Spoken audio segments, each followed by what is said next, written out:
د بینظیر د روپو نوي معلومات راغلي چې تاسو ته یو غټه اساني چې دا جوړه شوې ده څنګه چې ډیجیټل والٹ اکاؤنٹ شروع شوی دی دغه شان تاسو ته نور اسانیاں چې دي هغه حکومت جوړي په دې ویډیو کې له مکمل معلومات در کوم دا ویډیو معلوماتي او دا تاسو د ټولو د پاره تاسو ویډیو راولې د مخکې شیر کوي چې نور کسان ته مرورسي ځکه زیاتره کسان به د دې خبر نه چې هغه خبر نه او بار بار اکثر ځینې کسان دا تاسو کوي چې موږ ته د اکاؤنٹ څنګه پته لګي موږ خپل اکاؤنٹ چې دا په کولاو څنګه موږ به غوته چې دا به کم ځای لګاو نو په دې هر څه په باره کې چې زمونږ ویډیوګان شته زمونږ یوټیوب چینل ته راشه مظلومیار او سپیک او مظلومیار سپیک یو آفیشل دی یو سپیک دی مظلومیار سپیک ته چې تاسو لر چینل ته کې دغه ویډیوګان چې دي دا تاسو کته شي اوس حکومت چې تاسو ته نور اسانه چې دا هم جوړ کړه ځکه تاسو کتلې نو د بینظیر روپۍ چې دي دا شپږ بینکونه ورکوي شپږ بینکونه ورکوي نو هغه شپږ بینکونه چې دي هغه تاسو له وسې اکاونټونه چې دي دا کولوي اکاونټونه خو الریډي چې کوم کسانو سیمان ناغسي دي د هغو په سیمانو باندې اکاونټونه چې دي د هغو کولو شوي دي خو هغه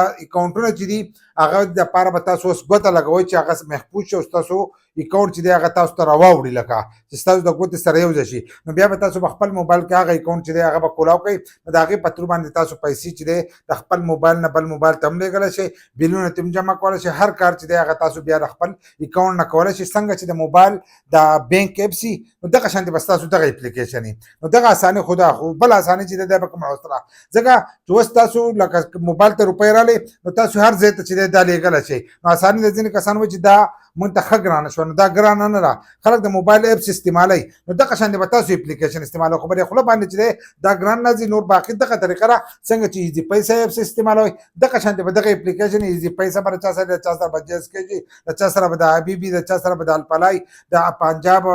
بینک اف پنجاب وسره نو دا اپلیکیشن چې دی دا به ستاسو سره کولوي د هغې په تر باندې چې دی تاسو روپۍ چې دی دا لیږلی شئ خو ځینې کسان وایي چې روپۍ موږ راوکاږو نو دا به څنګه راوکاږو ځکه چې د بینک اف پنجاب چې دی د هغې دغه نشته دوکانونه نشته دغه شانتې که تاسو وګورئ د حبیب هغه چې دی د هغې دوکانونه نشته دغه شانتې د الفلا چې دی د هغې دوکانونه نشته اوس ایزي پیسه او د جیش کیس چې دی د هغې دوکانونه شته نو د هغې نه موږ روپۍ رایستی شو خو د دغې نه به په کومه طریقه باندې روپۍ راوځي ځکه چې روپۍ خو ستاسو اکاونټ ته راغلې ځینې کسان به روپۍ چې دی به راوکاږي هر سړی خو په بل نه جمع کوي هر سړی خو بل کس ته نه لیږي دا روپۍ چې دی دا هم رایسته غواړي نو حکومت چې دی تاسو ته اوس دغه اساني چې دی دا جوړه کړه ځکه هغه شپږو بینکونو والا چې دي هغې راغوښتلو او هغه دواړه چې دی د هغه شپږ واړو نه چې دی یو لینک یې جوړ کړو یو لینک یې دا جوړ کړو چې دغه شپږ واړه بینکونه چې دي دا به اوس په یو ځای کار کوي که ستاسو هر یو بینک کې اکاونټ او ستاسو د هر یو بینک ته روپۍ راغلې نو تاسو په هر یو کې رایستی شئ لکه تاسو هغه چې دی د ایزي پیسې نه هم رایستی شئ جیس کیش نه هم رایستی شئ